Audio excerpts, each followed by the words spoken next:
Hey guys, good morning and welcome back again to your Unacademy NEET English channel. I hope all of you are doing great, having a good time. So my dear students, when I talk about AIIMS Delhi, which is the dream college for all the NEET aspirants, a lot of students prepare for the NEET examination, but there are very selective students who prepare particularly for AIIMS Delhi. What do they do apart from the normal things which all the other students do? In this particular session, I'm going to tell you about all those things in detail. I'm going to keep the session very short and precise, but I would highly want you guys to watch this particular session till the end so that you get to know what all extra things you have to do in order to become that single digit and double digit ranker to get into this dream college, which is basically the dream college for all the NEET aspirants.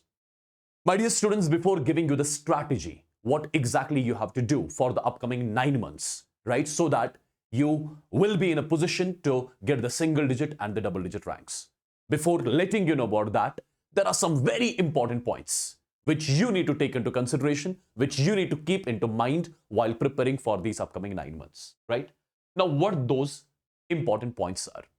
My dear students, the one who gets into AIIMS Delhi, the one who gets into the AIIMS, the first and the most important point, that is the positive mindset which he has. What kind of positive mindset exactly I'm talking about? My dear students, in order to get the AIIMS, you're not supposed to get any question incorrect in the examination. Now think how rigorously you have to prepare.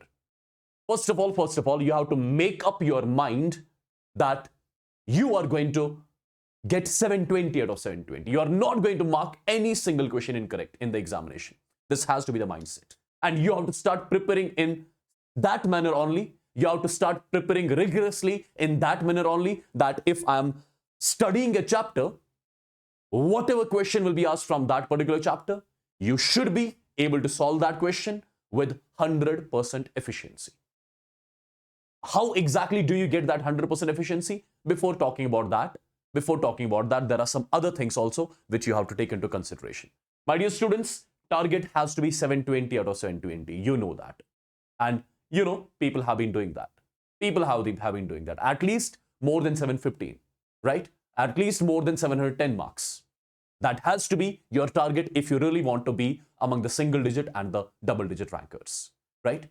Now, my dear students, in order to get more than 710 marks in the NEET examination, definitely you have to study for 10 to 12 hours a day. And it is not just you have to study, it has to be the effective study. It has to be the qualitative study which you'll be doing 10 to 12 hours every day, not just for a week, not just for a month, for complete 9 months till you enter into the NEET 2025 examination, right? My dear students, there will be a lot of people who will surround you, who will keep on demotivating you all the time. This is, if you want to be that single digit, double digit ranker, you have to avoid that negativity, right? You have to get isolated till the examination, right? You have to sit in a separate room. You have to take a separate room, right? Okay? You have to avoid the people for these upcoming 9 months so that you remain focused all the time, so that 1% of the negativity shouldn't be there in your mind till the NEET 2025 examination. The most important point while preparing for these 9 months, my dear students, you have to analyze your mock test score regularly. You have to analyze your chapter-wise mock test score regularly. Why exactly am I telling you that? Because you cannot afford to lose one question, right? And in order to have that mindset, you have to continuously analyze your mock test scores. When you write your first mock test, that can be the chapter-wise mock test, there will be few questions which will mark incorrectly. You have to analyze yourself why that question was incorrect, why you could not solve that question correctly. You have to analyze yourself where exactly the problem is. And you have to keep on analyzing your mock test scores every week, right? So that your efficiency level will increase day on day. And that's only and only by means of analyzing mock test scores how your efficiency is going to get increased day on day. Now, you must be thinking what has to be the strategy ahead. What all things you have to follow in these upcoming 9 months to really want to get into the dream college, to really want to be the single digit, double digit ranks when it comes to the NEET 2025 examination. My dear students, there is no rocket science here. It is just your consistency is required. Your hard work is required. Your passion is required. Your dedication is required. Just these 4 to 5 things are required, and you will be definitely in when it comes to the NEET 2025 examination. Right? Now, since if you're completing a chapter, it has to be completed with 100% efficiency. You should not be doing any question incorrect in that particular chapter which you would have studied. Right? And in order to get that 100% efficiency, I told you rigorous practice is needed. What exactly you have to do? My dear students, as I told you,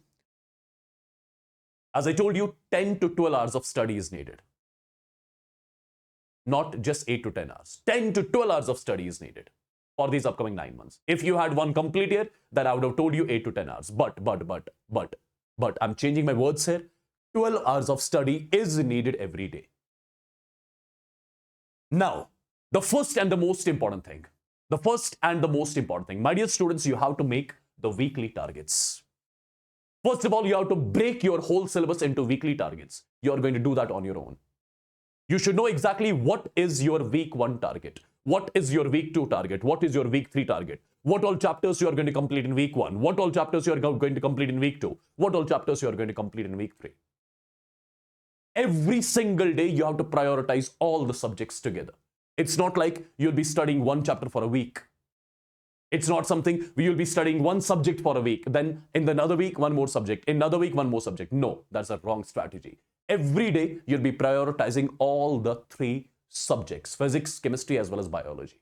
And you will be giving equal time to all these subjects. My dear students, 12 hours. You are going to break these 12 hours into 3 parts. 4 hours for physics, 4 hours for chemistry, 4 hours for biology. Right? Every week, for example, in the week 1, you have taken kinematics from physics. In the same week, you have taken GOC in chemistry, for example.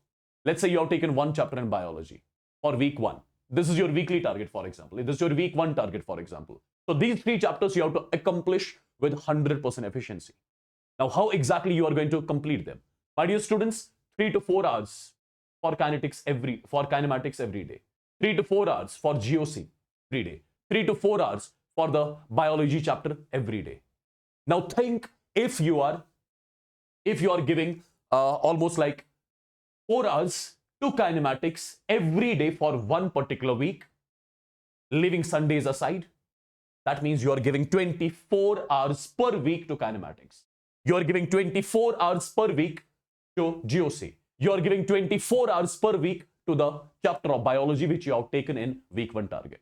And imagine 24 hours to one particular chapter, right? That is huge.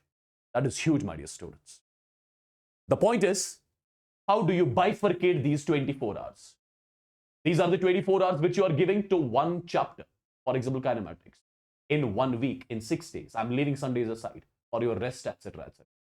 Okay. Now, what exactly you should be doing in these 24 hours? How these 24 hours needs to be bifurcated? My dear students, let me tell you that as well. If I particularly talk about physics and chemistry, my dear students, the 24 hours which you are giving to one chapter of your physics, for example, in 1 week, these 24 hours are to be broken down into 2 parts. 12 hours should be given to your lectures plus note making, and 12 more hours of the week should be given to problem practice particularly. Right? Kinematics, which I gave you, for example, in week 1. You have to complete this kinematics in 24 hours in 1 week. Right? And these 24 hours, how you'll break? You'll break it as per your own convenience. 12 hours for lectures and note making, and 12 hours for question practice. Right? So that you're balancing your theory and the problem part together. So that the theory and the problems are going hand in hand. Now, first part is easy. Lecture, note making to be done in 12 hours. You have to do that. People have done that. You can do that too. Right? Now, how this question practice needs to be done. My dear students, these 12 hours of question practice, first of all, you have to go for the quality DPP solving. Quality DPP solving should be there. Number 1. Whatever your questions you have written in the notebook while watching the lecture, you have to solve the same questions again without seeing their solutions. Number 3. If you really want to be that single digit, double digit ranker, if you really do not want to miss out a single question, then do not skip this part. NCERT in-text and exercise questions are equally important. If you want to be assured that you'll get 720 out of 720. This you cannot skip at any cost. Your in-text exercise questions. I would say, when it comes to your physics and chemistry, I would say 40% of the NEET paper in physics and chemistry is directly from your NCERT in-text and the exercise question. This is something which we have analyzed basically, right?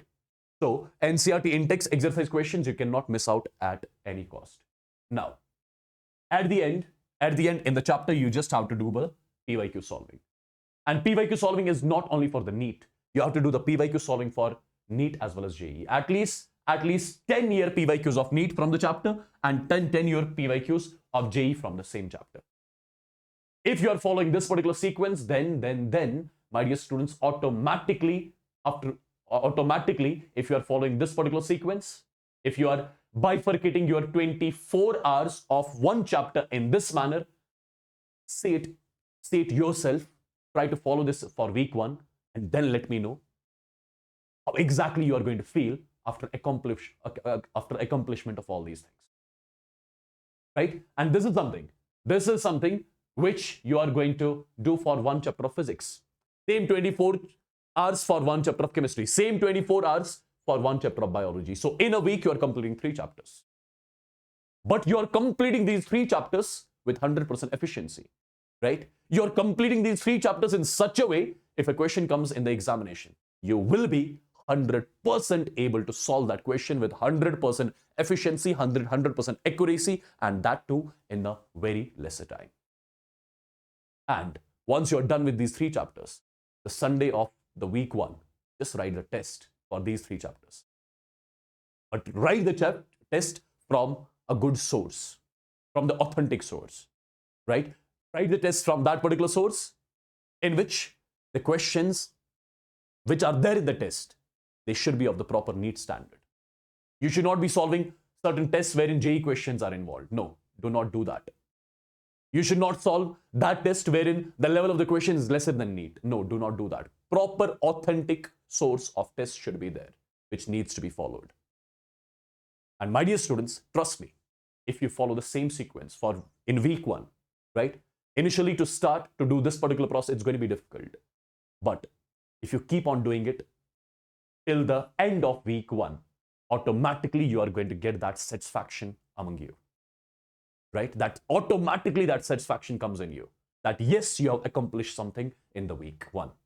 Then again, you're going to do this for week 2, week 3, week 4. And till December, January end, your whole syllabus will be done and dusted. Your whole syllabus with 100% efficiency will be done and dusted. And that too, weekly, on Sundays, you are writing the tests too. So imagine how many tests you'll be writing, right? Imagine how many mistakes you'll be doing in the tests. Imagine that. Imagine how many mistakes you'll be correcting after analyzing your test scores. That is super important. So follow this particular strategy. Till January, your whole syllabus will be completed with 100% efficiency. And after January, your February and March. Your February and March. Only the revision. Only the revision. Only the revision. Revision from the notes which you would have made. Just revision from the notes you would have made. Right? Whatever questions you have solved for these 6 months, just see those questions only again. Again, see those questions only in the last 2 months. And in the month of March, only mock tests. You should not be studying anything new in the month of March. Right, sorry, in the month of April. You should not be studying anything new in the month of April. The month of April, right, that should be only for the mock test. Till January end, syllabus completion. February, March, revision. Revision from the same notes, right? And at the same time, do the same questions again. Right? Now, in the last 2 months, in the February and March month, you need not to solve those questions now. You just have a look on those questions, how exactly, so that you should remember the approach of each and every question. That's what I want from you. And the last month of April, that should be particularly dedicated to the mock test. Minimum 50 to 60 mock tests you are going to write in the last month. Right? And that too, those mock tests should be the full syllabus mock tests, which you should be writing at the end in the month of April. Okay? And my dear students, trust me, when you enter the examination hall, right? When you enter the examination hall, when you receive the paper, trust me, you're going to solve the exam. You're going to solve the entire paper in not more than 2.5 hours. Trust me, if you follow the same sequence throughout this particular area. If you're dedicated, if you're willing to dedicate like 10 to 12 hours every day throughout these 9 months, it is really not going to be difficult. Trust me on that. People have done that. You can do that too. Every students are do that. Every students do that. I'm not talking about the extraordinary students. I'm talking about the every students who are watching me right now. Right? Every students crack single digit, double digit ranks. If they do that, you can do that too.